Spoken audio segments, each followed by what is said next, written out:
Action mode रे मंत्री पृथ्वीराज राजधानी रे आसुची नुआ फ्लाईओवर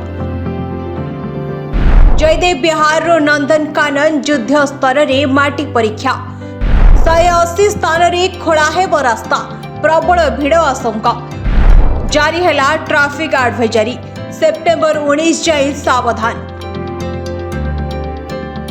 राजधानी भुवनेश्वरवासी को दीर्घ दिनर ट्रैफिक समस्यार एवं अंत घटवाक जाउछि।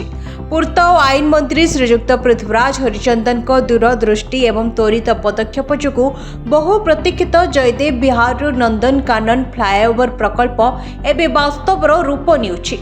मंत्री को कड़ा निर्देश क्रमे राजधानी विकास कार्य एवं टॉप गियर रे आज कलिंग हॉस्पिटल छकरे माटी परीक्षा कार्य आरंभ होइछि।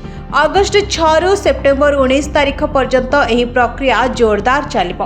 कलिंग स्टेडियम 7 और 8 नंबर गेट ठारू आरंभ करी पाल हाइट्स कलिंग हॉस्पिटल डमणा एवं किड छक समेत मोट 180 स्थान रे एही परीक्षा कराजिबो।